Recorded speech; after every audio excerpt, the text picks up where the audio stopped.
Hello, everyone. Thanks so much for being here today.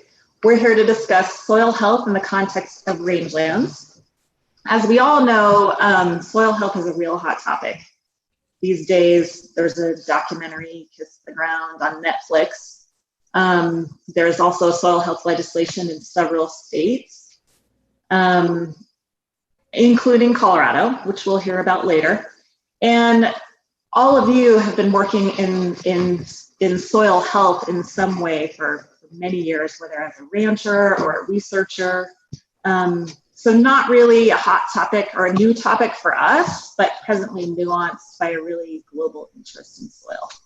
So this group represents a diverse group of people working in rangelands, and I'm excited to have a robust and healthy discussion on what soil health means in Colorado. So with that, I'd like you all to introduce yourselves, briefly tell us a little bit about your journey with soils, and we'll start with Retta.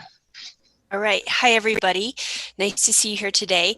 My name is Retta Bruegger, and I'm the Regional Specialist in Range Management for the western part of Colorado for Colorado State University Extension.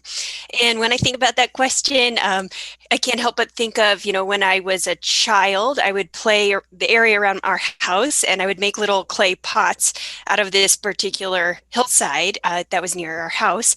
And then when I started studying rangelands professionally in school, I realized, the reason I could make those clay pots is probably because of obviously the proportions of sand, silt, and clay that were just in that particular area. So, talking about soils kind of brings me back to that experience. But more seriously, of course, soil and soil potential underpins everything we do in rangelands and really our biggest areas of potential and the greatest capacity we have to make good choices about rangeland management. And I'm not a range scientist, but I am a range scientist. I'm not a soil scientist. So I'm excited to learn more from our panel today. But I think that soils really relate to why I care about range management in general, which is this idea of making the world a better place through the intersection of the natural world and ecology and then actual land management and producing a product and livelihoods. So I think that learning more about soils and understanding soils enable all of us to be better at our jobs and to really grasp the true opportunities for doing a better job with stewardship. Great. Thanks, Retta. Steve. Okay, I'm unmuted now, I think. Yes, perfect. I'm Steve Oswald. My wife, Nancy, and I own a ranch here in southern Colorado in the mountains. We have a cow-calf yearling direct market business. Our interest in soil health is based solely on the fact that the healthier our soils are, the more animals I can run, which is more money in my pocket. It's been a journey. We're doing some interesting stuff here, I think, right now, trying to figure out that piece, how soil biology works. Want to get a better handle on it. Anyway. Great. Thanks, Steve. Yep. Helen? Thanks, everyone. My name is Helen Silver. Great to be here today. I'm a consultant with CSU Ag Experiment Stations, and I work with Colorado Department of Agriculture in that capacity on the Soil Health Initiative. And I also wear a couple other hats on the Colorado Collaborative for Healthy Soils. I kind of came late to the soils topic in my career. I spent the first portion of my career really working on environmental and natural resources law and policy, but soils was never a central topic in those conversations. I worked a lot on water quality, air quality, wetlands issues, but again, that driving factor of soil health was not present. So I really came to soils as an interest in that. I think it derives so much of our human experience and our success as humans. Of course, if there's no soils, there's no food. And a lot of folks call water the lifeblood of our systems, and I definitely think that's true. But I like to think of soils as the body through which that blood flows. And so again, really wanted to find ways to elevate that conversation, particularly in the general public sphere, and also to find a way to help support our producers in this journey too. Great, thanks, Helen. Rachel. Hi, my name is Rachel Meade, and I am a state rangeland management specialist with the Natural Resource Conservation Service in Denver, Colorado. And my career has had a long sort of working in areas that don't necessarily always know exactly what potential is. And so I learned at a pretty young RangeCon time in my life to dig a lot of holes and try to learn about my ecosystem by looking at the soil first. And so for me, range management has always, of course, been about discussions about plants and how do we use the resources and use natural processes. And then, of course, soils are so important to sort of what plants grow and how they grow and how you capture water. So I really learned to look at my landscape because I came from a place that wasn't categorized very well, and learned how to think about potential and then how to manage those potentials because I needed to by looking at soils. And so I did a lot of making my own maps and trying to help ranchers take a look at how that related to their, how they wanted to use their cattle and how do they want to manage their rangelands. So I have a mantra, and it's always when you wonder why things are growing above ground, dig a hole and think about how things are happening below ground. And that's sort of, I still stick by that. If I see the question why something's growing, I like to dig a hole and see what's going on.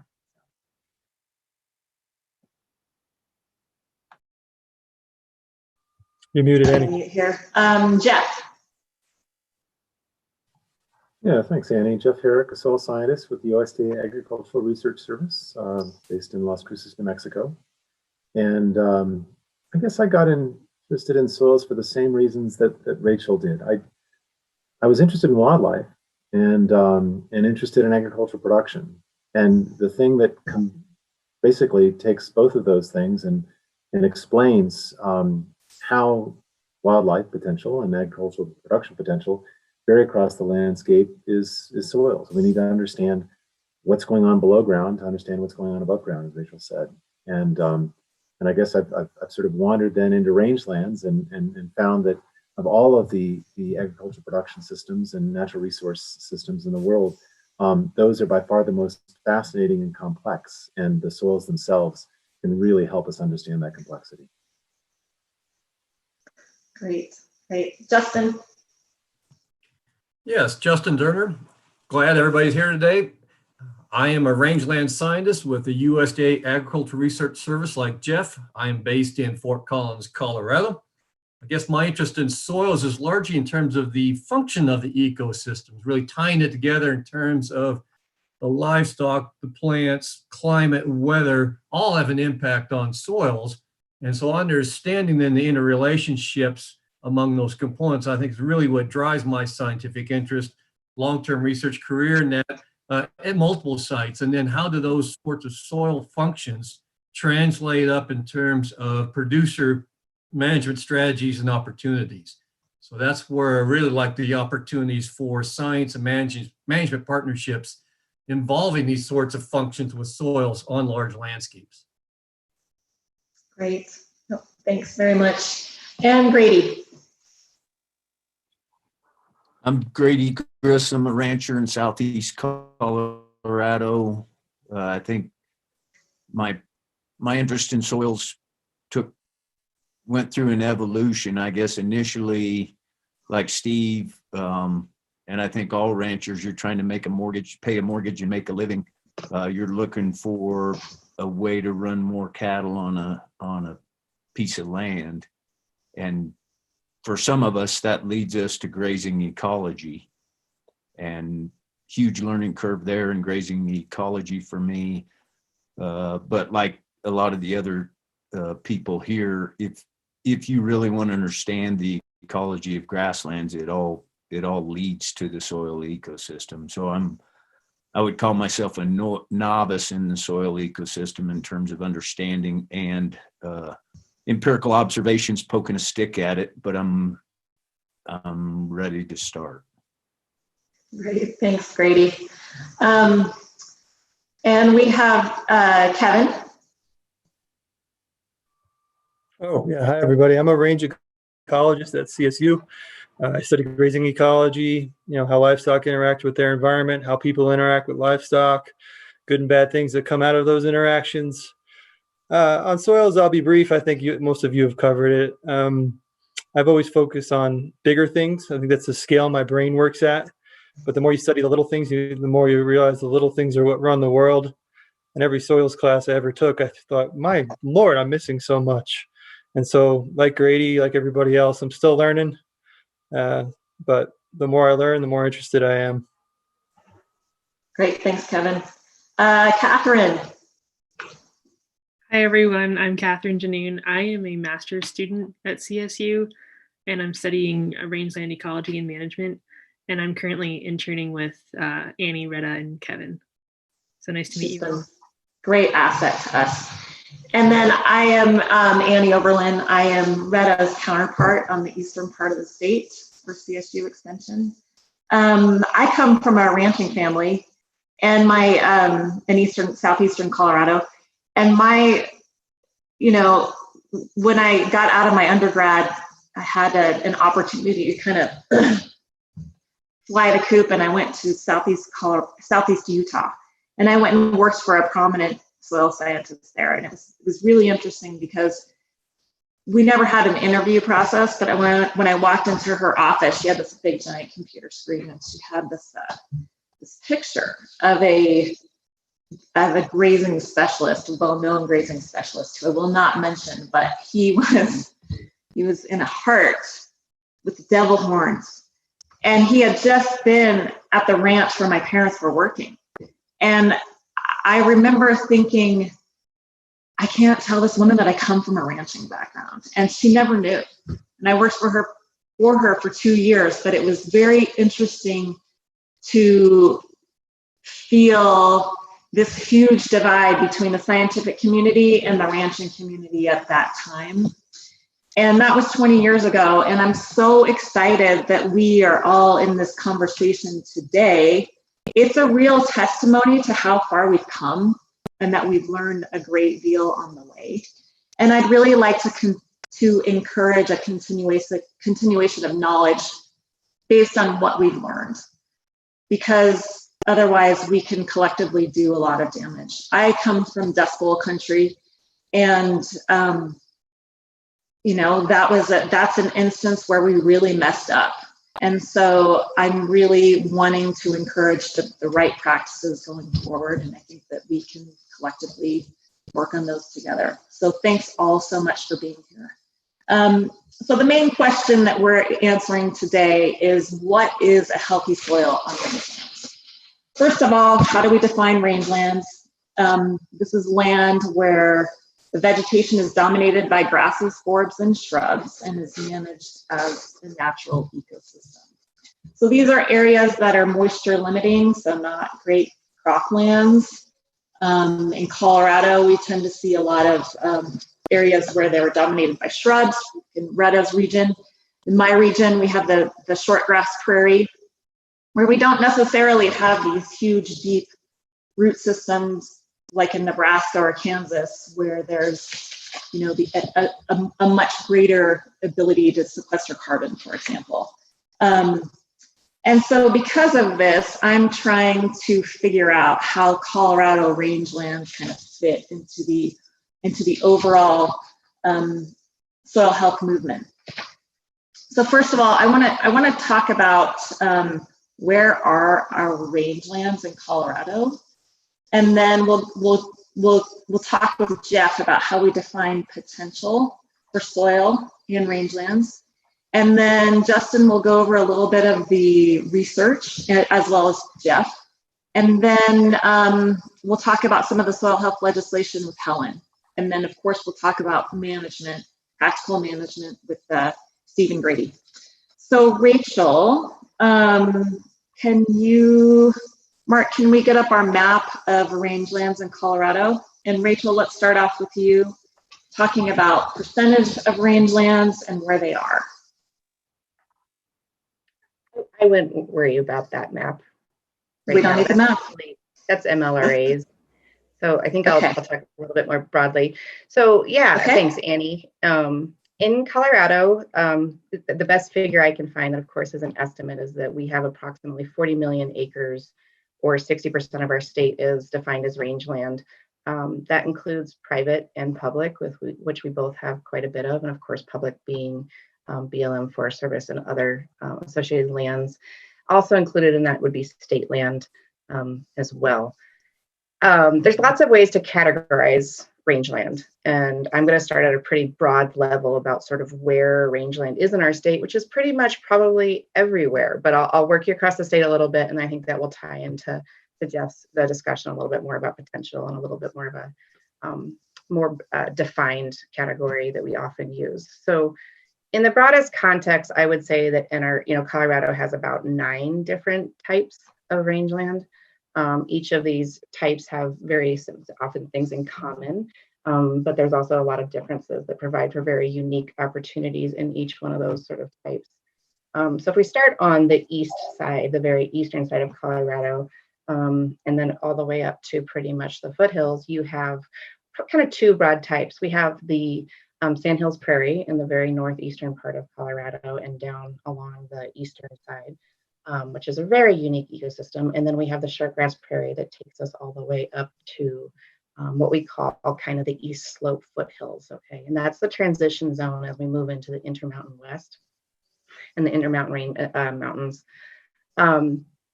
From there, we really move into what I call sort of our mountain rangelands.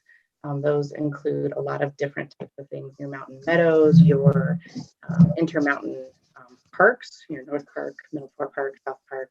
You also theoretically put in the whole San Luis Valley into that category as well.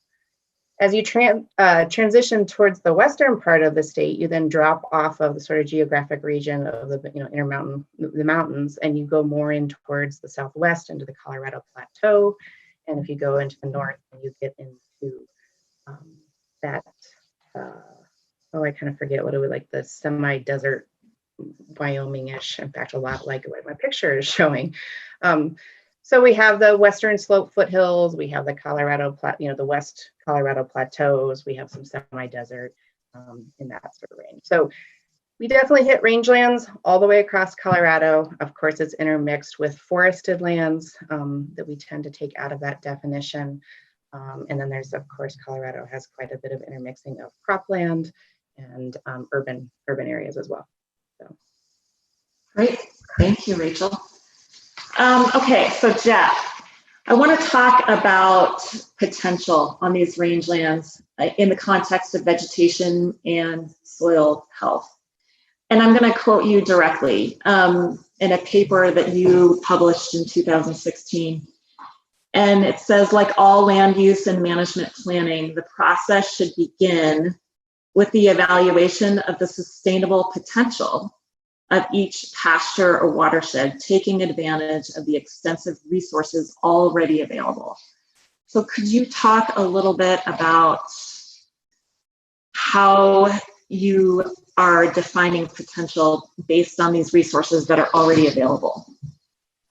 Yeah, so we, the definition that we use to define land potential in the United States, and actually it's been adopted increasingly globally as well, is the potential to produce different types and amounts of vegetation. So types meaning the species composition, and the amounts meaning the production of the vegetation.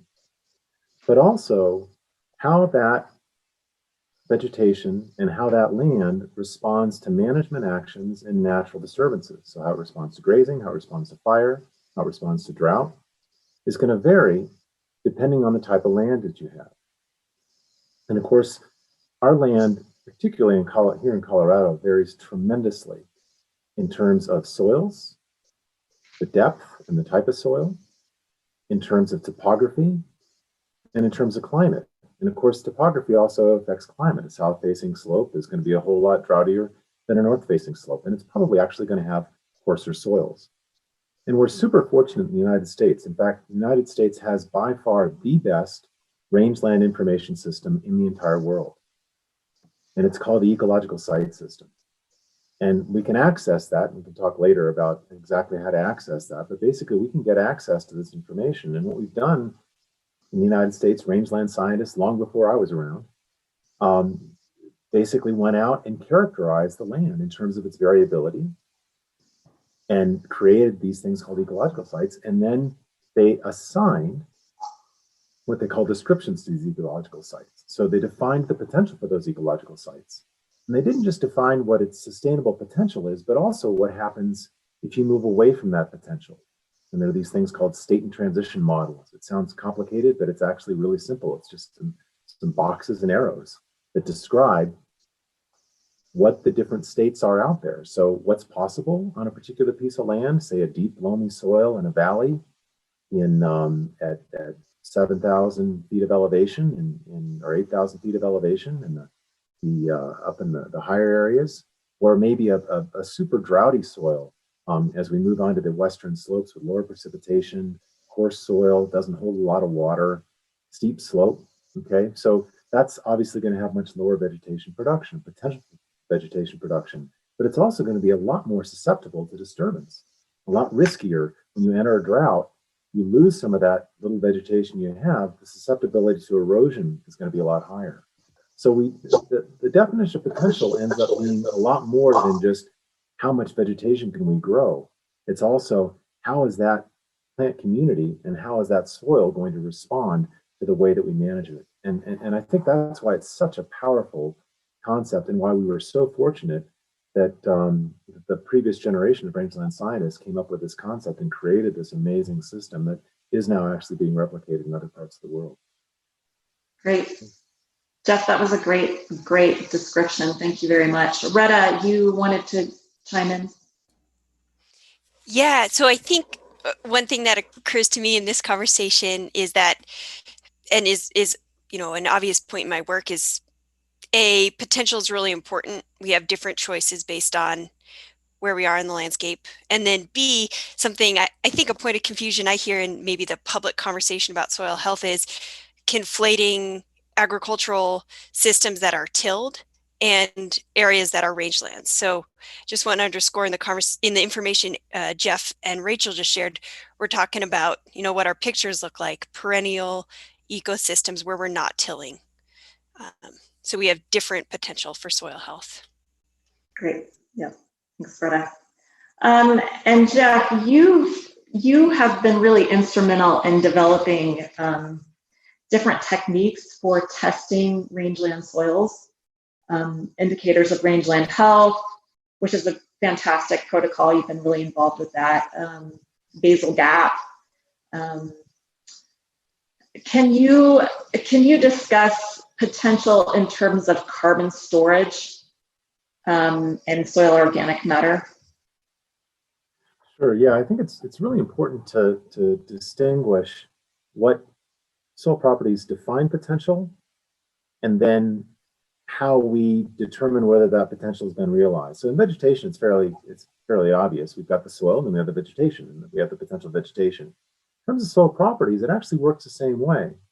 So what defines the potential on a site is your texture, your depth, your slope, the shape of the slope, where you are on the landscape. Those are the kinds of things that define the potential. Now, soil health can be really poor or really good on any soil. But the potential soil health is going to vary. So a deep loamy soil down in a toe slope is going to have much, much higher potential to sequester carbon than, say, a coarse sandy soil up on a ridge that's maybe on a southwest facing slope. Why? Because of the vegetation. And it all goes back to that vegetation, because the vegetation is the engine that creates the organic matter that we're adding to the soil. And not only that, but it also creates the structure of the soil, the pores in the soil from those roots, and the microorganisms and the dung beetles and everything else that's feeding on that organic matter ultimately depend on that input from the vegetation, whether it goes through the cow or it goes directly into the soil or wildlife or what have you. And so the way that we define a healthy rangeland soil is uniform across the landscape. It's a soil that has higher organic matter, better soil structure, better infiltration of water, holds more water, cycles nutrients more efficiently, etc. But what a healthy soil looks like varies tremendously as we go across the landscape. And it's really important to take that into account when we're going out and evaluating healthy soils. And the tools that we have available to us allow us to do that. We basically scale our soil health evaluation to what the soil's potential is. Great. Retta, you had a question? Yep. Jeff, I think, so I like how you said how we define soil health is the same, but what it looks like varies a lot. And I think this is something I encounter in my work because I changed my background. And, you know, parts of the western slope of Colorado, to an unknowing eye, they can look quote unquote bad, right? Some areas are really not that productive. Some areas we have naturally a high proportion of bare soil. And so I don't know, I wondered if you could expand on that a little bit about like maybe that disconnect of what things can look like, and maybe they look bad, but soil properties wise, they're actually healthy and functioning, versus a soil that might like look good and may not be healthy, I guess, or just talk a little bit about, you know, what that's like in a desert landscape or an arid landscape, to think about the difference between what things look like and how they're actually functioning.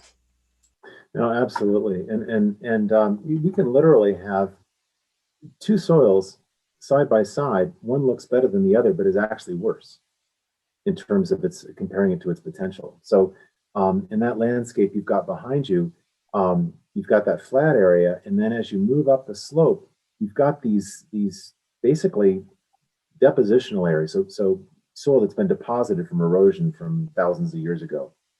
And you can literally walk across that slope. And what you find is you're walking across areas of sandy soil, areas of loamy soil, areas of clay soil, areas of stony soil. As you move up the slope, you might end up in some areas with shallow soil. And so what we're looking for is in each of those is to first dig a hole, figure out what kind of soil we got. So I try not to look at how much bare ground there is when I first walk out on a site, because it's going to make me automatically think, this is bad or this is good or what have you. And instead, I go out and I just kind of look at it, and I look at the variability. And I say, okay, I'm going to dig a hole here. I'm going to dig a hole over there because those two places look different. And the first thing I'm going to do is say, hey, are they different because I got different soils?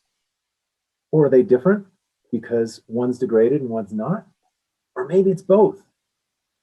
Okay, and so it really takes, I mean, it's basically, you're doing the same thing that a detective does when they walk into a murder scene and they try to figure out who the suspect is. Who's the likely suspect? Right? What is the likely suspect in this case? Is it climate? Was this the one part of the watershed that did not get a storm last year? So it's just, the short-term potential is obviously going to depend on weather. Or, do we really have a problem here? And in the Western Slope, I'll tell you, I've spent a lot of time there. We've done a lot of trainings out in that area. And I have to say, I've been more confused more of the time, and it's taken me longer to figure out what was going on the Western Slope of Colorado than almost any place else in the world that I've worked. So great question, Retta. And Jeff, when you are defining a soil, you're doing that by the soil depth layers. Is that what you're doing, textured layers? Yeah, we're basically primarily looking at soil texture at different depths. Okay, where a loamy soil is going to hold a lot more water. It's actually good to have sand right at the surface because the water soaks in faster, but then you want that loamy soil a little deeper to hold that water. And we can use the NRCS soil survey to help us figure out what soils might already be in that area. The other thing that we do need to worry about, particularly on the Western Slope, is chemistry, because we do end up with areas where we've got a lot of salts that are natural. Now, as we go further east in Colorado onto the plains, we can run into salinity problems that are actually not natural. Okay, so in the Western Slope, we've got a lot of salts in some areas that are natural. It's just a parent material, the bedrock that it was eroded from, or developed from originally. In the east, sometimes we end up areas that were irrigated and where we get salinity issues, and that land, has gone back to rangeland. And so it's important to know what the management history is as well. to start to figure out, what's going on there. So primarily physical properties, but also you've got to look at some of these chemical properties. Great. So let's kind of introduce the idea or the concept of carbon, Jeff. How do we define how much carbon a particular site could sequester, for example? That's a really tough one, and I'm hoping that Justin is going to jump in here as well. But the amount of carbon that a site can sequester depends on two things. One is how much vegetation can you produce, because that's obviously what's creating the carbon to start with. And then the second is how much clay you've got in the soil, because the clay is what helps hold the carbon and keep the microbes, which are actually really good. But for microbes to live, obviously they got to eat something, and they're going to eat that carbon, and some of it's going to go back up into the atmosphere. And so what the clay does is once the microbes have really processed that carbon, it helps hold that carbon. And so a soil with more clay can hold more carbon. But the main thing is we got to get those carbon inputs going. And if we don't have vegetation, we're not going to be able to do that. So a lot of times people have real big expectations of what rangeland can sequester in terms of carbon. And yeah, we got a lot of land. We can sequester a lot of carbon, but we got to be realistic about this. If we're only getting 8 inches of precipitation, we're not going to grow a lot of grass, no matter how we manage it. We'll be lucky if we grow shrubs. Right. So it's a combination of vegetative growth, but then also texture. So even if you had a lot of vegetative growth in a sandy soil, you're not going to sequester as much carbon in that sandy soil than you might in a loamy soil, for example. Correct. Yeah. Okay. Yeah. All right. Thank you. You can go to Florida on their sandy soils, and you can dig into those soils. They got tons of production. There's hardly any carbon. Right. Okay. Thanks for clarifying that. Okay. So obviously, we can't manage a system or rangelands in the arid West without thinking about grazing. So it's a very big part of our ecosystem.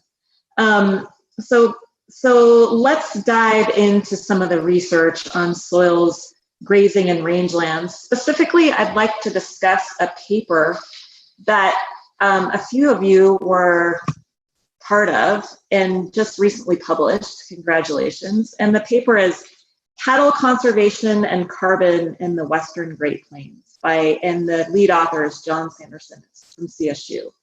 And amongst the 20 or so authors on this paper, Justin, Jeff, Grady, and Rachel were all part of that publication. So thank you all for being here. Justin, can you give us the background on this paper and some of the key findings? Sure, thanks, Annie. And again, appreciation to those co-authors that are on this call. A tremendous amount of work and really a lot of scientific and managerial talent contribute to that. When that paper was originally put together, I think we all struggled, and Jeff brought this eloquently up, with the variability in soils. How livestock and management interact with soil carbon.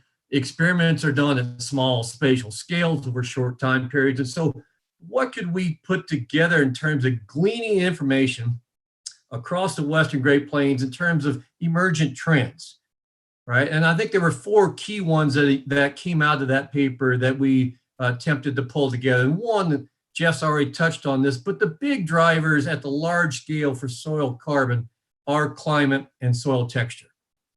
So that kind of sets the boundaries and the potential for which we can look at stocks of carbon, carbon sequestration potential, below ground activity. 2 is a fundamental understanding that on our rangelands in Colorado, 80 to 90% of the ecosystem carbon is below ground. Right? So it's essentially a forest flipped over, upside down. We don't see that because what we see is that vegetation or the tools such as livestock grazing that vegetation. So we need to be cognizant that most of the carbon and that activity is below ground. 3, in these systems that are highly variable in terms of precipitation, weather, and climate, we know that in wet years, we sequester and do a good job of putting carbon in the ground because, as Jeff noted well, we grow vegetation. That vegetation then allows root activities and soil carbon to be formed. However, in contrast, in the dry years, we lose carbon. So it's a balancing game there of wet versus dry years and how management interacts with that. And then fourth, across the studies, and there's few, but there's quite a good range of them, we were able to determine that there's a small potential on native rangelands in eastern Colorado to increase soil carbon with proper and good rangeland management because, again, of this fact of modifying vegetation and the deep amount of carbon, large amount of carbon that's stored below ground. This is in contrast into what we found. It's about 21 inches, Annie, where the kind of the tipping point is. You get above that in terms of precipitation. So those are the wet areas to the east, Kansas, Oklahoma, Nebraska, where we see management actually can have a potential decrease in soil carbon because of those systems. Now, in our systems, again, we can drive the changes in community composition. We can drive the changes in terms of plant growth and carbon inputs with below 21 inches because of that management. So that was a key finding, and I think really it pertains to Colorado ranchers on the eastern part of the state. There is potential. It's small, but there is potential. Great, thank you so much for that summary. And of course, I really appreciated Jeff's discussion about how so much of that variability is attributed to a soil's potential. So thanks for that. So we're gonna talk to Steve and Grady. You both have, where are you? There you are, Steve. Like looking on the screen to see where you are. You both have an excellent reputation for grazing management. Have you seen positive effects on soil health from your grazing management? And Steve, let's start with you. Okay. I guess the short answer is yes and no. It all depends on the moisture we get per year. So for instance, I just made some quick notes here. Since 2015 was the last fairly wet year we had. Since that time, we've seen a 50% decrease in the number of animals we run here. So I guess my point there is some areas don't look very good. It's all due to the drought that's going on right here. I'm talking about the rangeland on our irrigated pastures or sub-irrigated pastures where we do some ultra-high stock density grazing. We've seen improvements, but not on the rangeland. The rangeland to me looks like it has gone backwards in the last 5 years. And I wanted to point out too, I read recently a book called Cattleman's Cavalcade. George Everett is the author, and it was a historical look back on some of the area around us. In the 1860s and 70s, they ran thousands of cows in the South Park area around Black Dome, the IM Ranch. That country couldn't support 200 now. Right. So the potential is there for very productive soils on rangeland. It's been very degraded. So, my push is, how do I get back to that point? Absolutely, yeah. And we have the same, I think that we have the same kind of historic records from, Bent County too, about how, our production used to be. I mean, there are stories of, of the grass, midway up the horse's belly. Mm-hmm. And you don't really see that now. Mm-hmm. And so that is a question that maybe Justin or Jeff might be able to help us out with, is can we get it back to some of those historic records? Grady, how about you? So I really like Jeff's comment that vegetation is the engine. That struck me in terms of my experience here. 25 years ago, our ecosystem here hadn't gone through a full transition of state, But as Jeff described, there are symptoms of moving towards a transition of state. And our system had some of those symptoms. It was dominated by the shorter warm season grasses. For us, that's blue grama. And we did not have a significant suite of cool season grasses or shrubs. And in our grazing experience over a long period of time, we were able to, using the timing of grazing and planning our grazing with the specific goal of recruiting initially cool season grasses and eventually shrubs as well, we were able to change our suite of plants. And I think what Jeff said, vegetation is the engine. The things that I saw as we changed that suite of plants, the first one is we were ending up leaving higher residuals. Our cool season plants tend to be taller grasses. They're also, their range of palatability during the year, they have a fairly short window of palatability during the year, which means that a lot of times when we graze a specific pasture, they don't utilize those grasses. And for that reason, we were leaving much higher residuals. Also, the timing of our grazing was very focused on seasonality and what specific plants used in different seasons. So that those high residuals, I think, have had a long-term, and by long-term, I mean tens of years, impact on our soil. I think Steve's point is well taken, though. Our ability to maintain that diversity of plants is definitely weather driven, and our cool seasons increase and decrease as sometimes it's not so much our annual precip, it's the seasonality of our precip.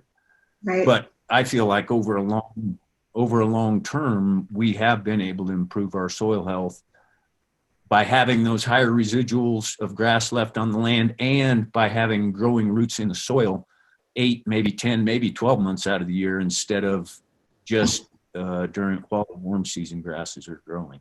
Right.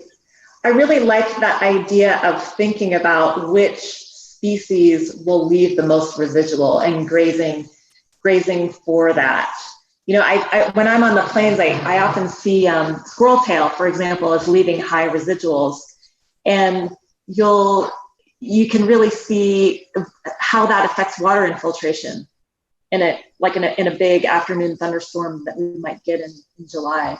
So I really like that concept a lot. Thanks for adding that. One more comment on that. Our poster child for what you described is Galleta. So our cattle will always differentiate blue grama before Galleta. And at first, as we started increasing the amounts of Galleta, my thoughts were, man, maybe I need to get rid of some of this. It's not a good thing. But one, it drives water cycle like you're saying, and two, it is incredible resilience in a drought. In a drought, cattle will go to the Galleta and do well on it. Yeah. Steve, can you comment on that? What species might you think about considering for leaving residuals? Well, definitely cool seasons. I mean, that's important here. The biggest change I've seen is on our winter country, which is totally deferred. We don't graze that until December through March, and we've seen a significant increase in cool season plants down there. Not so much up here in a little higher elevation where our ranch is basically winter summer country. So I agree with Grady there. Having that residual left over is key. Yeah. So I want to get to Retta, and I get a lot of questions about high stock density. I get a lot of questions about, can we take this piece of ground, convert it to a cover crop, and high stock graze it, high density graze it. And so it really goes back to that whole question of potential, is this really an area where we want to till up and plant a cover crop and then graze it? So Retta, can you talk a little bit about why you might have some concerns as well with different grazing densities? Yeah. I think, well, the way you introduced that question makes my mind go a couple different directions. For one, I'm not a fan, and I think others on this call would probably agree with me, but I think, some of these dry areas like the sagebrush behind me, these aren't areas where I would ever want to see something plowed. And to presume that we could make it more productive by plowing it, planting a cover crop, I think that there's some big flaws in those assumptions. So I think that's one concern. But again, maybe that is a point of confusion about what type of ecosystem we're talking about. And it goes back to the potential discussions that we've already covered today. But then I think another concern I have with high stock density is just fundamentally demand can't exceed supply. And I think that's, an intuitive concept. I think everyone is like, yes, got that. But I think sometimes it's not as clear in terms of what the hopes are, in terms of the hope to increase the amount of livestock on a given area. And then I think the third thing that is concerning is just that there's a time and a place where high stocking density is appropriate. And Steve, I think, has an example of that in some of, I think they were sub-irrigated meadows. But it's not the only tool in the toolbox, and no tool is appropriate in all contexts. So I just like to see that discussion of stocking density broadened to, instead of focusing on, what tool are you using where, to focus on what ecological principles are you managing around, what's the mechanism driving that ecosystem forward, and how are you observing that. And I know, a lot of us who think about range science and grazing, a lot of our time, we're moving that direction. Grady, you had a great paper, I think a number of years ago in Rangelands, where you outlined a really great process for doing that. And then just in some of your work at ARS with the CARM project, you all have really embodied that, like setting good ecological goals and then moving towards that, rather than just having a static way or approach to grazing that we know doesn't work in all contexts. So those are my thoughts on that. I think where some of the confusion lies is in the whole idea of animal impact and the benefits of animal impact.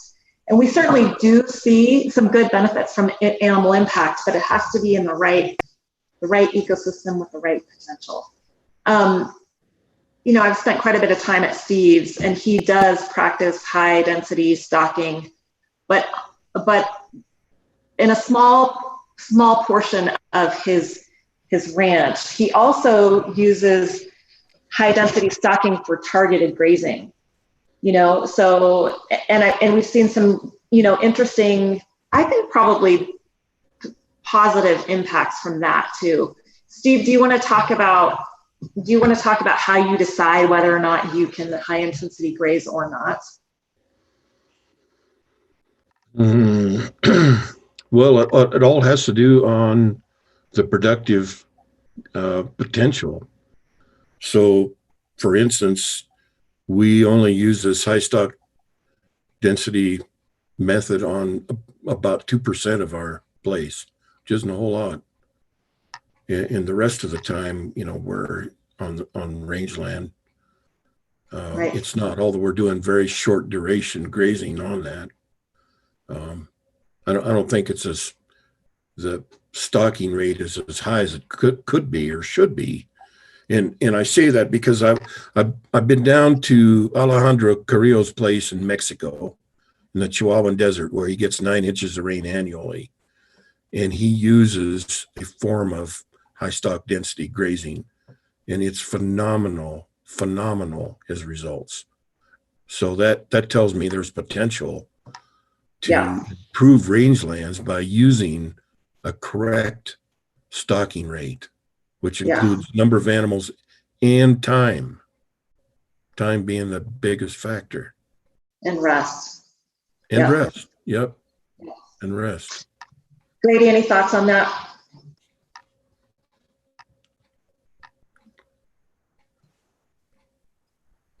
I had to unmute there.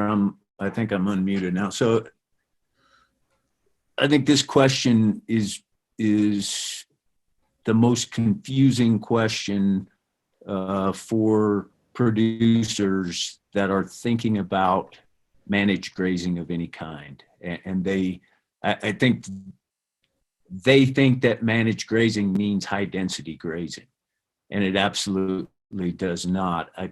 On the other hand, so we had a 2-day meeting in Boulder that was the core of putting the paper together that several of us here today are authors on. And in those 2 days, there was contention. I think there was absolute agreement that weather and stocking rate are the dominant variables in terms of grazing management and grazing ecology.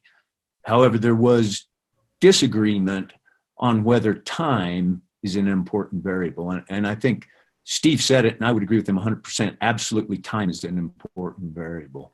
And in the end member case, the thing that new producers to high intensity or high density grazing forget is that stocking rate is the king, and it's the first one. And so as long as your stocking rate is the same, to me, it's a very different thing to use that stocking rate in 1 day versus 365 days.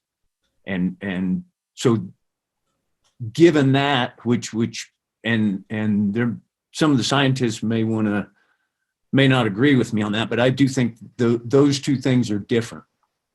Within those two end members, now a producer has to figure out what's practical for his land and the production on that land and so forth. And one thing I've noticed is the vast majority of guys that I see do high density grazing are like Steve. They do it on a small fraction of the land they graze, and that fraction is the highly productive sub-irrigated or irrigated or whatever piece. And on their uplands, they don't utilize it. And I know there's exceptions, and I have never utilized high density grazing per se for any extended period of time. Annie, you mentioned targeted grazing, and I think I've almost by accident done some of that.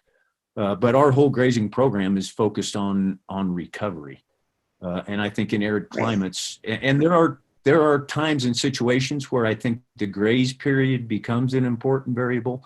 Having a fairly short graze period when we're really wet in the spring and things are growing really fast, I at times do worry about the length of my graze period. But over a period of years, I focus 10 times more on my recovery period than I do my graze period, which means I'm not going to have those huge stock densities. Right. And I think it's important to be stocked so that you can adjust throughout the year. You know, Steve, he grazes, ultra high density grazes a very small percentage of the ranch, but then there's a, much larger part of the ranch where they graze differently. And then, I think that his marketing is, is a really big part of being able to manage that way. Having those slaughter slots, having that market already there. Those are really big parts of being able to manage in that way. And because Steve's been doing it for how long have you been ranching, Steve? In that spot. Right here, 30 years. Not including Canada. 30 years. 30 years. So you know how to do it. And that's important. Okay, great. So let's see, moving along, we can't talk. Oh, Justin, actually, there's been some really great research that's come out of CARM in terms of stocking rate. And I was hoping that you could just give us some of the brief, bullet points, important bullet points on stocking rate that you have recently published on and based on kind of a long duration of time.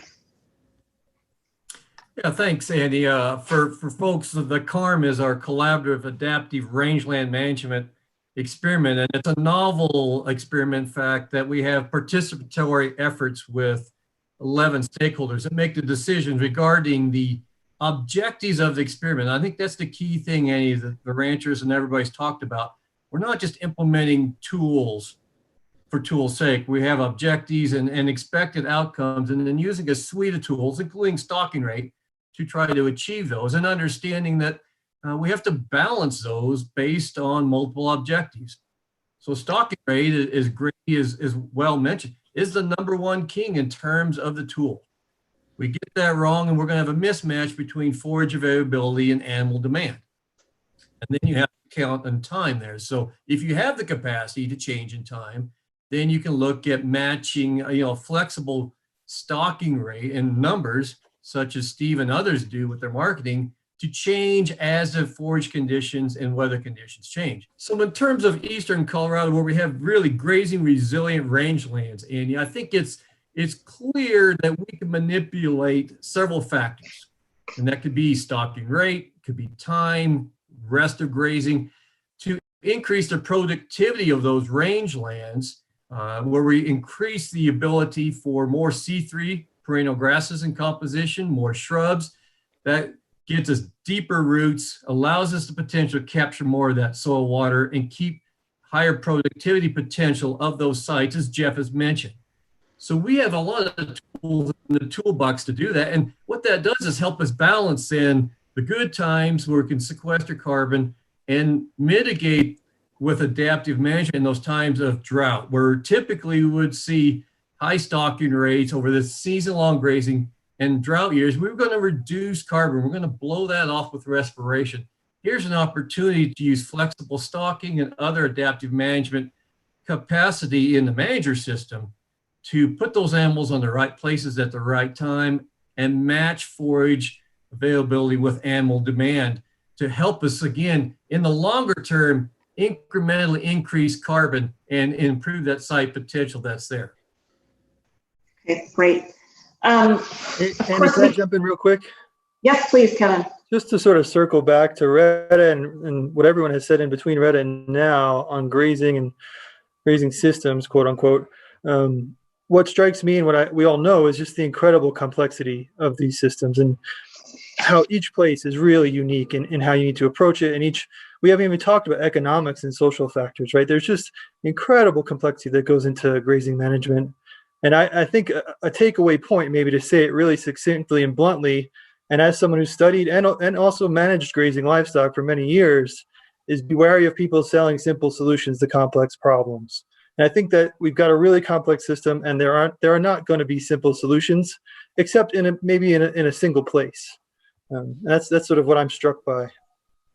Yeah, and that economic component is huge. It's absolutely huge, because if a ranch can't survive, the economics of a ranch do not survive. What may happen in Colorado is you sell that ranch, it gets subdivided, and the last I heard, concrete doesn't sequester any carbon.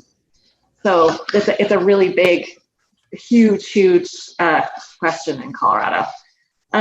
Okay, so Justin, we talked a little bit about drought and how important drought is in this idea of carbon reserves, for example. Can you kind of summarize how drought was discussed in the paper?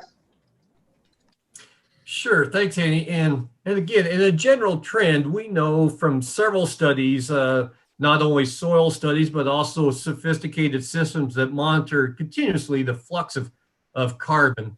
We will lose carbon in dry years. And why? A couple things, right? Low precipitation drives low vegetation. We have a smaller engine. We just don't have the inputs to the system. Also, when things start to dry out in the soils and we do get one of those episodic rainfall events, we'll see a huge pulse in terms of soil and microbial respiration. That carbon that's stored in that upper part of the soil is there, it's activated, and because there's limited amount of root growth, that carbon gets blown back in the atmosphere, and so it's a negative loss there. And so what we want to try to do is try to minimize those sorts of activities that over time they would accumulate up to a pretty substantial loss of carbon. So again, that's coming back to how do we adaptively manage these complex systems to ensure we have sufficient stubble height or stubble amount of vegetation to allow that rainfall to enter in and slowly start that system, get that engine going. And how do we start to utilize flexible stocking, matching those animals, removing them proactively rather than waiting reactively, Annie, till essentially there's nothing left out there, and we're in a situation where it's the only simple thing is to remove all animals. Right. So how do we manage that system? Thank you, Justin. And that's super, super important. Obviously, in practice, it's harder. It's easier said than done. And so really what I'm hearing is how important it is to kind of make improvements during non-drought years, but really figure out a way to maintain during those drought years. So I'd like to hear a little bit from Steve and Grady about how you build that flexibility into your operation. And I really have two questions for you both. And Grady and I, we've touched upon the idea of leaving residuals on the ground. That is certainly a really, really important strategy, particularly in your non-drought years. Something you can do. But first of all, let's start with Steve. Steve, can you tell us what strategies you have during the non-drought years versus the drought years? And feel free to talk about your failures as well. Oh, I got plenty of those. Strategies. Well, so the first strategy I have is I have a drought plan written up. I wrote that drought plan during a wet time when there wasn't pressure on. So now I try to follow that drought plan. It's got critical dates that I try to observe. I record I'm very religious about recording precipitation daily. So I chart that. I also use stock days per acre per inch of rain metric, which is kind of my canary in the coal mine. And that I chart that. It's a graph that will tell me what's happening. I keep my eye on that. We also proactively, in accordance with my drought plan, we proactively destock before it's I'm forced to. I've been in that position before. It was very painful. And Steve, I'm sorry, let me back up for a second. How do you destock? Well, sell cows. So you're calling cows. I'm calling, yep. And you have a plan. Yep. So we sold half of our cows here 2 years ago. They went out to Kansas, never came home. And I actually moved those cows off the ranch. I recognized in 2018 that we were in trouble. So I found a ranch in Silverthorne and moved about half of our cows up there. And anyway. So let's talk about the non-drought years. What do you do in the non-drought years? What do I do in the non-drought years? Well, do you grow extra forage? Oh yeah, for the drought years? Sure, you bet. So one thing in terms of my management, one of the keys I feel is the litter you leave on the ground. So that's one of my focus points is I want to prepare that soil for the next rain event. So there's a difference between effective rainfall and I don't know what the other option would be, but I want to capture as much rain that lands on our ranch as possible. Yeah. I don't want any of it going off down the river to Pueblo. None. I want to capture it all right here. Thanks a lot. And that, yeah, when that happens in the good years, you've got to lay down that litter in the good years. Okay, great. Thanks. Grady, do you have anything to add on that? What is your strategy for drought versus non-drought years? So first, something that did not and does not work is having my focus be on stocking rate rather than ecology. And and whenever I've done that, the outcome has been bad. But something I do in good years, two things I do in good years, I will skip pastures as I move through pastures, and I try to make sure it's different ones every time. Logistics can be tough on that, but when it's good, and what I've found is several things happen there. One, it's a drought residual, forage that's sitting there. But in terms of increasing my diversity, there's some species, and four-winged saltbush would be one, that I've never successfully recruited with a 1-year deferral. I think it takes at least 2. And I find when I skip those pastures, that's the only time I have success in getting any four-wing recruitment. But also those pastures, that periodic long deferral, they always respond well in terms of production the following year, whatever the weather is. So yeah. I think that's most effective. And then second one would be just leaving as high a residual as possible in those pastures that I do graze. Right. And then in terms of in drought years, what we instituted, I don't know, maybe 15 years ago was 3 times a year we sort of do a dormant season grazing plan. And by dormant season grazing plan, I mean that we assume no growth for the next 3 to 4 months. And so in March, we'll go out there and assume no growth. The only time we don't assume no growth is when we go out there if there's 2 feet of snow on the ground. And yeah. Maybe a better way to say it is we assume no precip. And so then we adjust our cattle numbers, assuming that there's going to be no more precip in the next 3 to 4 months. And that has kept us ahead. And Steve mentioned the same thing. What you don't want to do is have to destock when the drought has already hit the market. Yes. And yeah. We learned that it's always easy to find cattle. So I've never regretted destocking early. And there's been situations where we have gotten rid of stock and then it rained, but we always find a way to utilize that forage.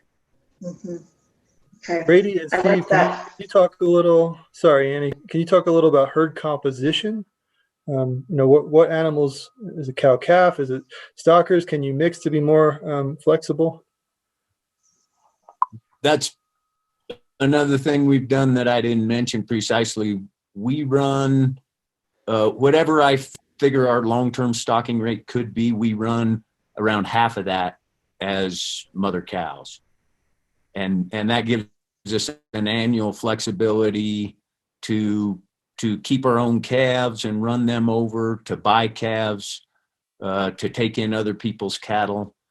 And that's become a standard practice for us, is that our cow-calf enterprise is only planned to use half of our sort of normal forage production. Okay. Any other questions on that? Any other thoughts with you, Steve, with your stocking? Yeah, I do basically the same as Grady. We use our yearlings. We retain all the calves if we can. So our yearlings are then part of our drought plan. If it's dry, they go to the sale barn.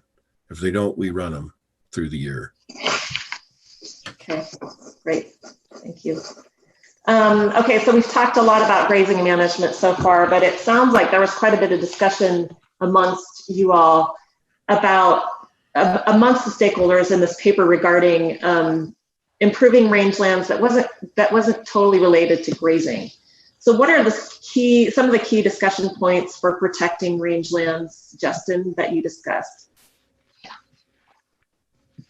Thanks, Annie. Yeah, I think first and foremost, as exemplified by the ranchers here, is just the economic sustainability of their operations. Keeping rangeland in rangeland, Annie. There are a lot of fundamental pressures for changing land use. You've mentioned, concrete poured on top of soils. That's occurring at a fairly rapid rate as the Front Range moves. There's also some tillage of rangelands and others ongoing. So first and foremost, keeping it in rangelands. I think second, there's opportunities here using the site potential that Jeff expanded upon on restored rangelands. So rangelands that have been cultivated in the past have the potential to increase, both in terms of production of above ground and soils, but also those degraded lands that aren't at their full site potential. So can we take management and look at strategically implementing key aspects of the tools in the toolbox to enhance soil carbon sequestration, soil health on those lands in a systematic and strategic way? Yeah, and I like that idea a lot, because a lot of our, fallow fields, from a management perspective, for example, those are the areas that, oftentimes are close to headquarters. And those are areas that could be really utilized as, your calving pasture or weaning, and Steve's Place is a great example of that. They have a pretty good old field that was previously cultivated, and you can really see how if that particular pasture were restored, how it would fit into the entire operation. If production could be increased there, then it would give him a lot of flexibility for the entire ranch. So I like the idea of focusing on those particular areas quite a lot. Jeff, do you have anything to add about sort of what happens structurally to those areas that were once tilled, for example, that make it more difficult to restore? Yeah, that's where some sort of a rangeland health evaluation of those areas can really help you figure out what the current constraints are. Again, I mentioned digging a pit to figure out, and I don't mean a big pit, I just mean, a couple of feet deep, figure out what kind of soil you have. So that's your starters, but also to figure out what the health of that soil is and what those constraints are. So number one, looking for compaction layers. And if that compaction layer is significant enough that it's limiting root growth of your perennial grasses that are starting to come in on the site, or it looks like it's limiting water movement into the soil, you may want to go in and rip it, okay, and just kind of give things a start. If you've got a salinity issue out there, it was previously irrigated, if there's a way to get some good fresh water on that site and flush some of those salts out. Again, these are not things that apply universally. They may only apply to a couple % of the abandoned land out there, but it's certainly those are two issues that we encounter. And then finally, that your short-term potential is going to be determined again by your species mix that you've got. And so you see an awful lot of these really exciting videos that have been coming out recently, and they're showing this. As soon as you put cattle back on the land, you get this amazing response. And a lot of times what they're not telling you is that, yeah, it's the cattle are helping, but it's part of this bigger ecological process. And in a lot of cases, it's part of additional inputs. So they may have grown a forage crop that they then leave or till in. They may have brought in some hay and fed hay on that site. You got to ask these questions. I mean, there's just been a couple of the more widely distributed videos in the last 5 years of kind of not giving you the whole story. It's not just about the cows. It's about managing that system. It's about managing the organic matter. So figure out what the limitations might be, and then how you might be able to overcome those limitations. And first and foremost, figure out, is this really a good piece of land to begin with? Because if I can only afford to invest in 100 acres, and I've got 500 acres of abandoned land, I want to go and find that piece of land that's got the highest potential to begin with, and start by investing in that, because that's where my biggest ROI, return on investment, is going to be. It all goes back to the economics ultimately. Yep. Great. Thank you so much, Jeff. Okay, so we've heard a lot about some of the research and the concerns management on rangelands, and now I want to switch gears a little bit back to the soil health movement. Helen, can you talk about the soil health movement in Colorado and what you've been up to? Sure. So as I mentioned, I wear several hats on the Colorado Collaborative for Healthy Soils, and maybe the best way to talk about things that have come out of the Colorado Collaborative for Healthy Soils, like legislation, is to talk about the process leading up to it. 3 organizations launched the collaborative in June 2019. They were CSU, Ag Experiment Stations, National Young Farmers Coalition, and Mad Agriculture. And really the intent was to kind of do what we're doing here, which is try to bring the agricultural community around soil health. What are the barriers? What are the opportunities? Of course, we're hearing a lot from other states. Hey, we're thinking about soil health legislation. So we really wanted the community feedback on that. And I should say that, you know, Colorado Department of Agriculture has been a huge partner since the beginning of this process. But really, this is an effort by agriculture for agriculture. So Colorado Department of Agriculture is supporting us. They're taking our feedback. But this is really community driven.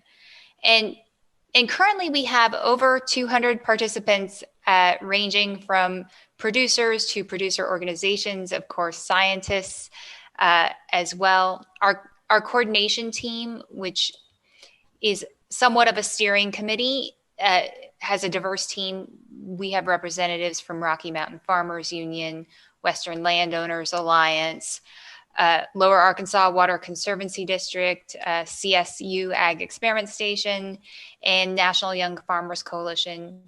Like all of our other committees, which I'll talk a little bit about in a minute, our coordination team is really open to everyone. So everyone who kind of wants a voice and is willing to put in the work is welcome. We have several working groups with the Colorado Collaborative for Healthy Soils. We have a science and practice group, which many of you here have participated on. We have an incentives and policy group. And really the point of all of this, to give you a rundown, is anything that comes out of the Colorado Collaborative for Healthy Soils as a proposal or an idea runs through several groups, including our Producer Advisory Council, which I'd say is really one of the hearts of the Colorado Collaborative for Healthy Soils. That's about 13 producers from all over the state, ranchers and farmers alike, to give us input, ground truth ideas that are coming out of the working group, et cetera. But back when we first began, our first task was to kind of establish these core driving principles of the collaborative, how we would approach our work. And we identified 5. Those were that we would absolutely be producer-centered. We would be science-based. We would have a participatory decision-making process.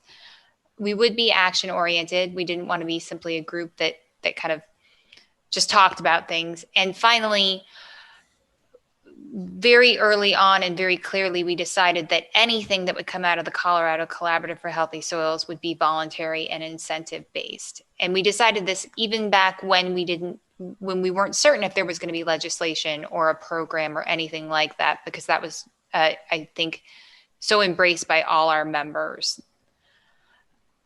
We did identify short-term goals for the collaborative, and primarily among those, keeping with this agriculture, by agriculture, for agriculture theme, was to figure out from producers what are their barriers and opportunities around soil health, and what should Colorado Department of Agriculture do if it got funds to start a voluntary soil health program. It's a very pragmatic question that producers wanted to have answered. And so we set about answering that question with 8 listening sessions. We did those in a kind of whirlwind tour between January and February of last year. We had more planned. The issue was that COVID intervened, so we had to cut them a little bit short. I think we had a total of 14 planned. But we went around the state and asked these questions. We followed these up with several interviews, surveys that producers could fill out, and finally coming back and getting the ideas from the whole collaborative.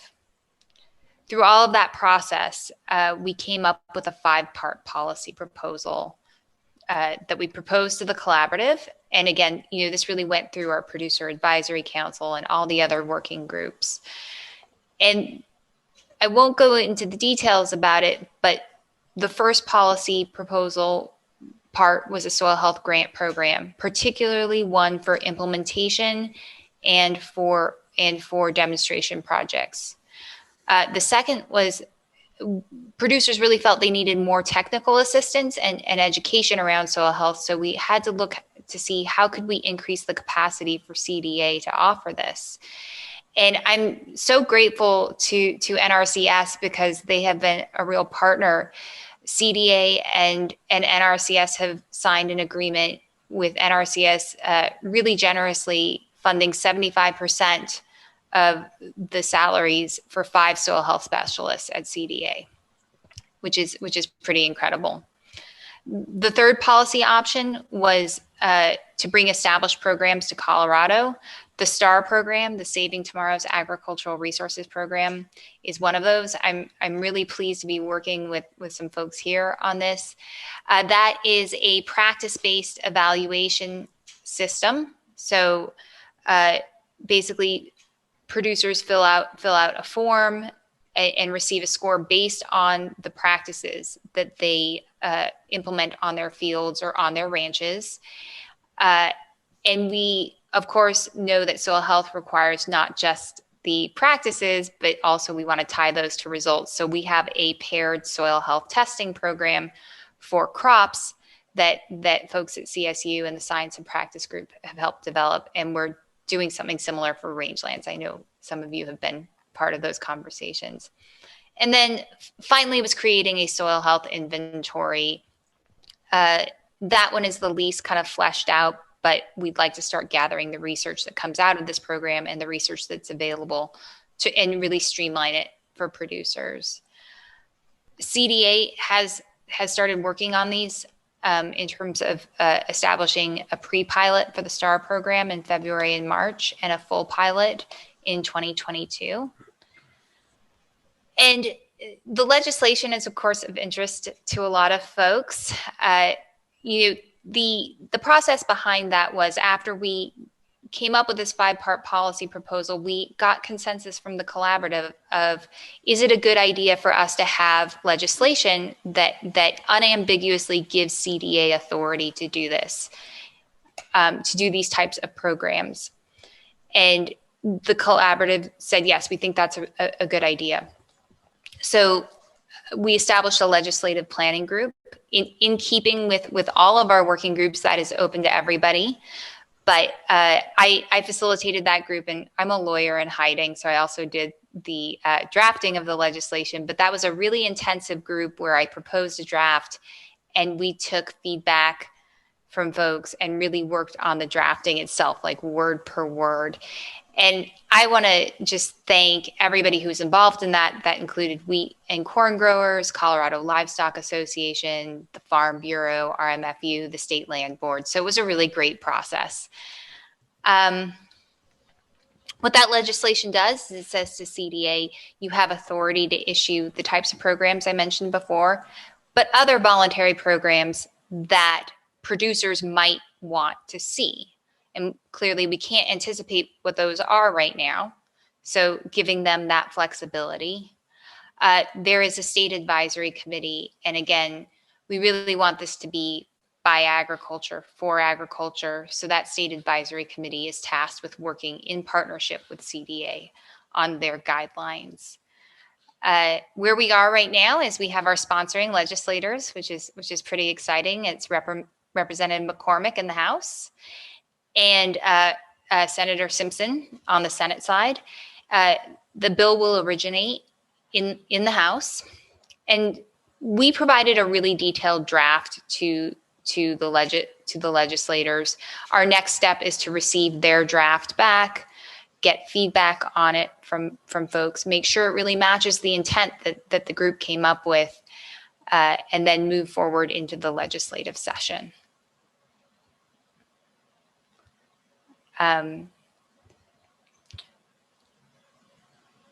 Sorry, I was reading the chat here. Okay, Helen, so you just went through the timeline of the legislative process. Mm-hmm.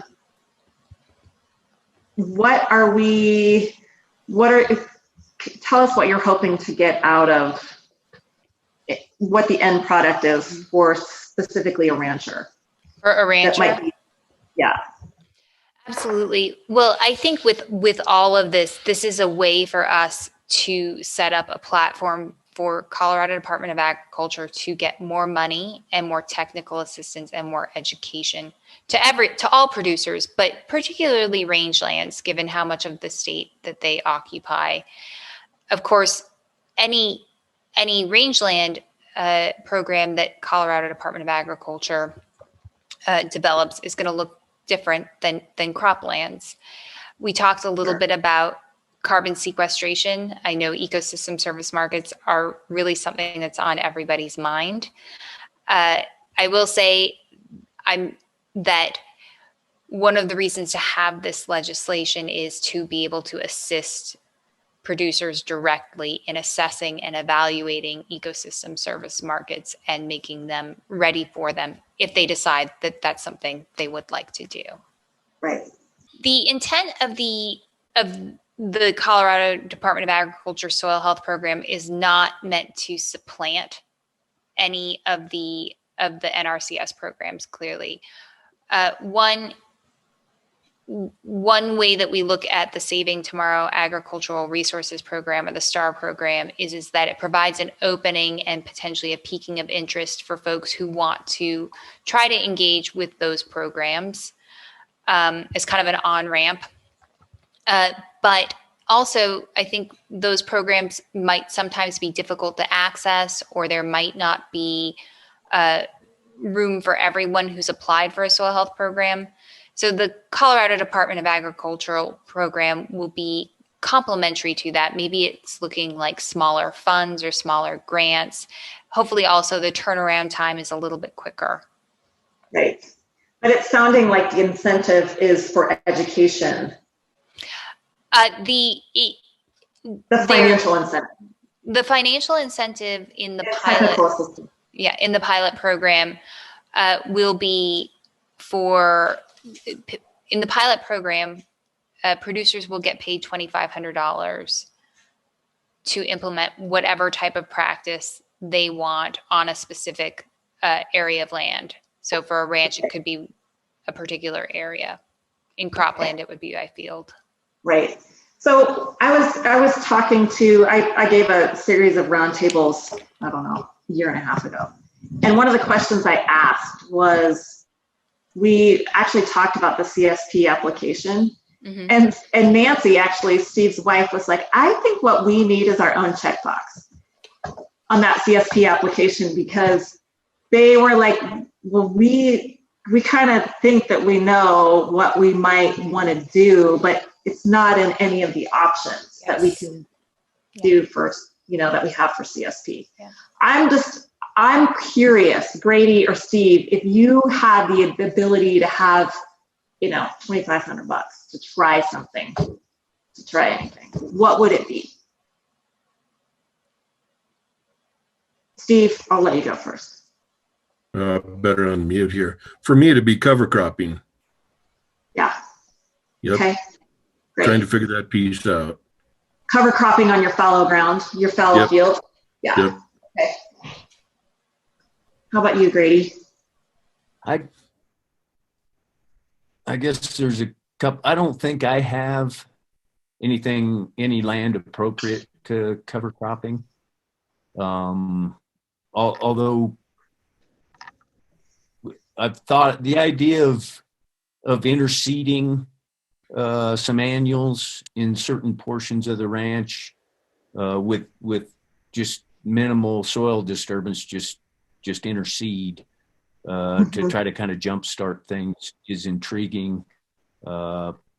Juniper removal, we don't have a huge juniper problem except in a few locations on the ranch, would be interesting. And which is something that a way to utilize fire. That and it's something I haven't gotten to, but I am interested in juniper removal. Yeah. Just a quick comment on your point and Helen's point. When you said it would be nice in CSP if there was a checkbox that better fit our operation. and Helen touched on this, and it's something I think is absolutely critical. And Helen mentioned paying for results and having a results-driven program rather than what you're trying to do. And I think if we can move that direction, it will unleash the creativity of ranchers. You know, the CSP, great idea, but no room for creativity there. And there's guys doing, like a guy down at Kim was stockpiling tumbleweed. Some people try to graze them out. He would let them grow and then let them blow into his junipers and then torch it up. But because he couldn't get fire permits in conditions where he could actually get rid of his junipers, so he was stockpiling tumbleweeds as fuel. And it's stuff like that that producers would figure out that would never be part of a CSP protocol. And Right. and one thing that we did in the legislation was to say that soil health practices they include your usual suspects, of course, and then other things that folks find are appropriate and support soil health. Like, we're not presuming to know everything that is healthy that promotes soil health on a ranch. So, and the $2,500 is just within our current funding trajectory. It could hopefully would become more. But again, we want this program to grow into that type of flexibility. Right. To encourage innovation. Exactly. We're kind of over time, but I'd be curious on Rachel's thoughts on that coming from the NRCS. I mean, that might be a hard question to answer, but I know that there's been some recent work on that. It's probably something you think about. To me, I guess for me, anything with financial program incentives, if it's really done correctly, really starts with a good conservation plan that's based on a good inventory of potential on the ranch. And once you have done that and you put that together with goals and objectives and start to figure out what pieces are not functioning at capacity with rangeland health, then you can start to think about what practices would actually address the resource concerns. So often I hear people jump straight to practices, and that practices then result in an outcome. And that's not necessarily true, since so much of our practices are based on management. And if you're prescribing management without a really in-depth knowledge of how the ecology is working with these ranchers, I very much fear that we could sometimes go in a difficult direction. So for me, if I have worked with a rancher and helped them develop a really good plan, then I can use any financial program available to them to help put the pieces of the puzzle together. And a lot of times that's what my ranchers would do. They would say, hey, Rachel, can I take this plan and go find this grant? And I'm like, absolutely, right? And so whether that's NRCS programs or whether that's state funded programs or whether it's, something else, that's what I've always felt is sort of really important. If we all can sort of, if it is a partnership, if we figure out where we're trying to get them, then they have the ability to figure out how to get there and what creativity levels, because not all program is going to work for everybody. And I know we want them always to. We as a federal agency are not always going to pay for everything that everybody wants. And a lot of it's dictated with the Farm Bill and all those sort of rules and regulations that come out. So, but if you have a good plan, then a lot of times we can find the way that the programs can fit into it a lot more succinctly and efficiently. Thanks. That was a great question, Retta. And I really like, Rachel, how you talked about how that plan has got to be based on knowledge of your ranch and potential. And that's something that takes time. So, doing an inventory. For you to ask specialists and technical people to come help you develop that, which it is, it's a rancher's plan. We're just there to sort of help put pieces of the puzzle together or get a more in-depth knowledge. But that isn't something that can just be done quickly or from the desk. And so from the rancher's perspective, I guess if that's an interest to people, I would really highly recommend you get started early. I have had a lot of success of ranchers getting a lot of things accomplished financially with a comprehensive plan as the backbone of that driving factor. So Great. Thank you, Rachel. Certainly there have been, within the soil health movement, we've talked a lot about how important grazing management is in the state of Colorado. And I also want to bring it back to some of the great innovations that have come through with the regenerative movement. And the thing is probably some of these practices have actually been around a long time, but in certain circles they get labeled as regenerative. I can give an example. I was out with my cousin the other day, and I asked him about regenerative, and he was like, "Yeah, I don't know what that is, but let's go take a look around the ranch and look at the pastures." And he showed me, his cover crops that he has in. He showed me how they rotate forage corn and sorghum within the pasture for wind. And I thought, this is his generational knowledge back 6 generations of figuring out how to do this. And this is not considered regenerative, but being able to stay on the same piece of ground for over 100 years in some ways is kind of regenerative. So that is my take on regenerative. I know that Steve and I have had conversations about regenerative too, and one of his quotes is, "We do whatever works." And I like that too. And so I don't want to discount or discredit the regenerative movement in any way, but I'd like the conversation to be I'd like for us to be open between what we might consider more traditional and regenerative. Retta, do you have anything to add about that? Well, sure. I guess I also know people on the West Slope who are long-term ranchers, generational ranchers who aren't doing practices or aren't engaged with the quote-unquote regenerative movement, but they're just excellent observers from an ecological perspective and excellent managers from an ecological perspective and in other ways too. But so the one part that concerns me sometimes is just dismissing their efforts and their experiences because they don't fit in with maybe the mantle of that broader movement, but they're still doing things that are really valuable and cool to witness. So, and then, yeah, those are my thoughts. Okay, great, thanks. And like I said before, I think that this particular group has been so connected to land for so long that we really understand how important it is to work together. And so I really appreciate you all being here because it's so important, and I appreciate that you guys continue having an open mind and moving forward. And that's all I have to say. Retta, do you want to? Sure. Well, if people have a second more and you want me to, Annie, I was going to ask that last question about, okay, should I go ahead and do that? Yeah. Okay. So I kind of wanted to end on just an area of curiosity for me. The reason that we're here today and even having this conversation is because soil health is a controversial topic, and controversial in the sense that in the areas where I am and among the different groups I participate in, I hear really different conversations about soil health and what potential soil health or different practices have to benefit soil health. And that in some ways is exciting because it gets people engaged and it gets people really passionate.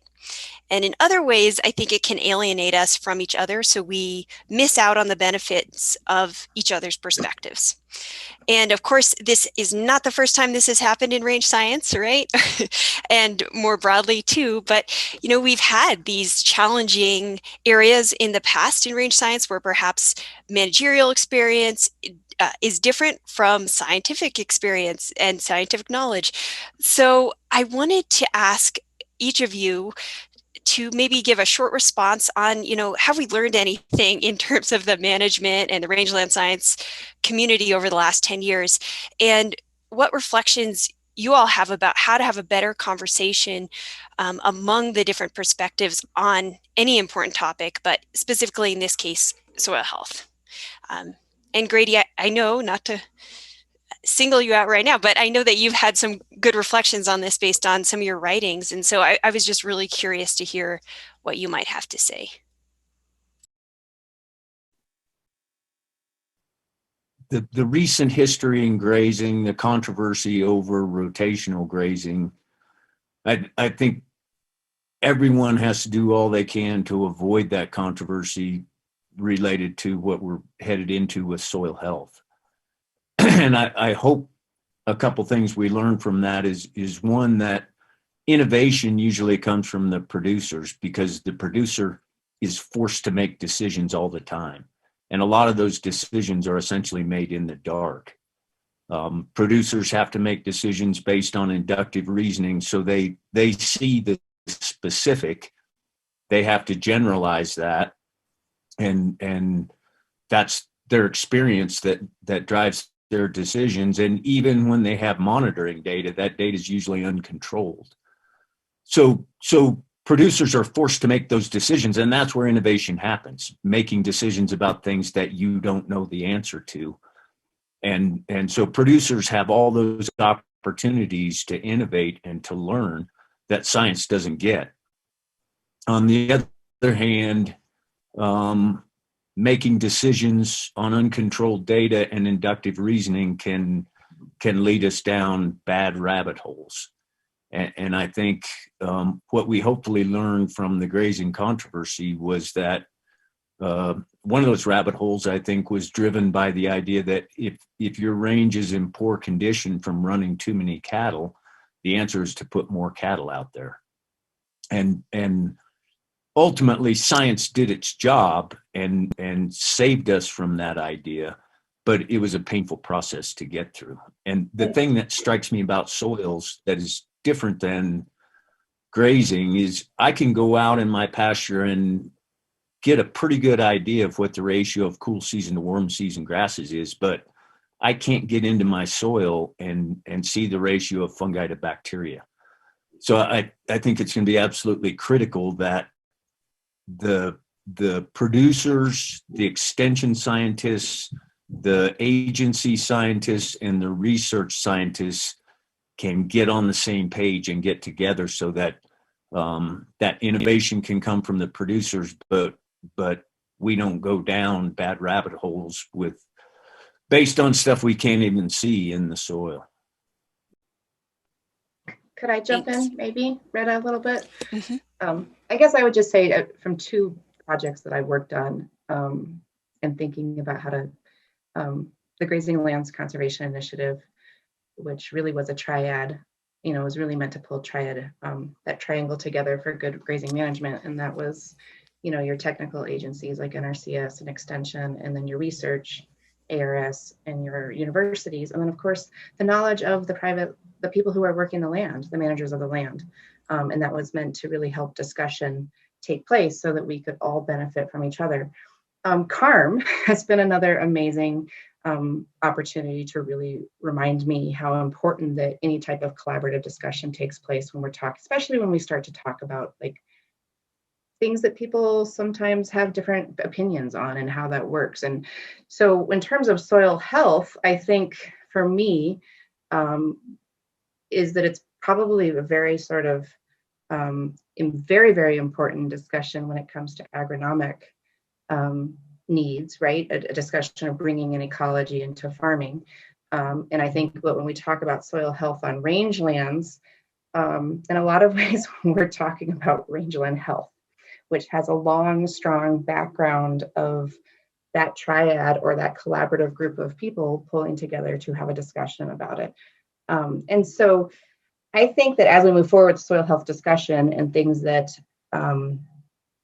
maybe could have sort of maybe contentious discussion or heated discussion or practice versus planning versus all those sort of things, that the more we just remember that the more collaborative we can have, where you have your science arm and you have your technical arm and then you have your expert knowledge on the ground, I just really think that will benefit the whole way that the discussion goes in the future.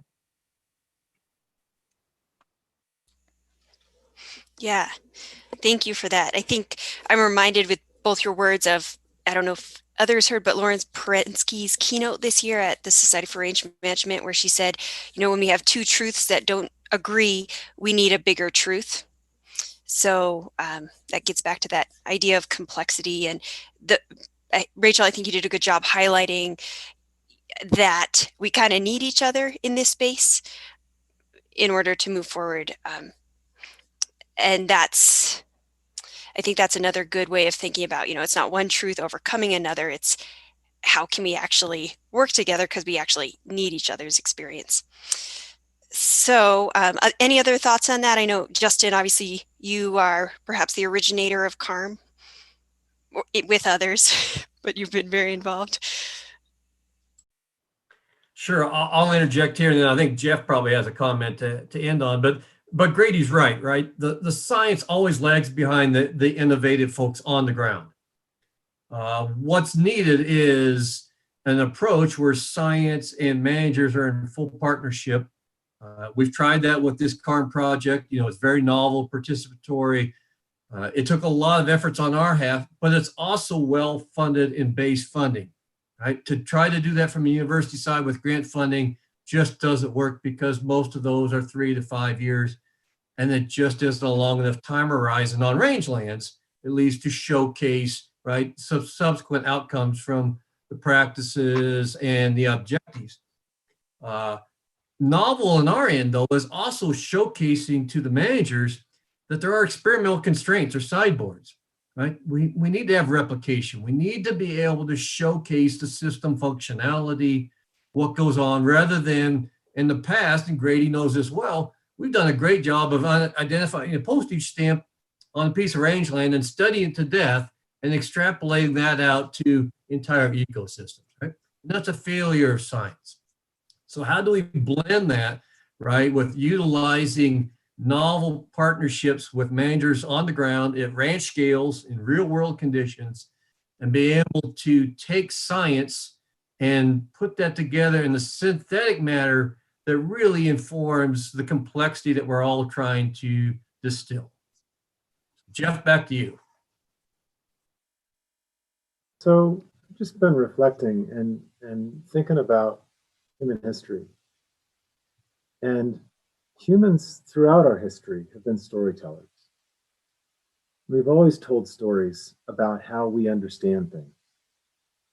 And every story starts with a place, and it starts with a time. And every story, therefore, is basically contextualized. It depends on that place and that time. And what I've found is, as we're telling stories to each other, if we can take the person that we're speaking with to that place in that time, or they can take us to the place and time from which they're telling their story, consensus begins to emerge. And I think with soil health, there are a lot of stories that are being told now. And some of those stories are under the title of regenerative agriculture. Others are under the context of rangeland health. Others are under the context of precision agriculture and precision grazing. But ultimately, they all come down to stories based on a place and a time. And CARM is wonderful because that place and time is very well understood by all the participants in it. And we not only have observations at that place and that time, but we have measurements. Other places and times that stories are being told, I think we could benefit from every time we hear a story, seeing if we can go to that place, and maybe virtually these days especially, and find out, what are the soils? What was the state before they started doing the work? Was it degraded? Was it undegraded? What's the climate? What was the weather for the 3 years before they started? And what's the weather the year that they started? All of these things make a difference. And I think consensus will emerge as we understand where the place and time is that we're talking about. Thanks. Well, thanks. I think that's a really great place to end. And it makes me think of doing, ecological site description, story time with my toddler, but we'll save that for another day. And Annie, I think we have just a few minutes left. Yeah.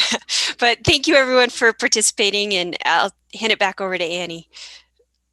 I don't really have that much more to say. You guys have done a fantastic job today. Thank you so much for having this discussion. It's so very important to the future, and it's timely, and I just really appreciate all of your different perspectives. Thanks so much for being here. Yeah. Great. And I learned a lot. That was really I learned a lot cool. too. It was great. Great. Yeah. Thanks again, everyone.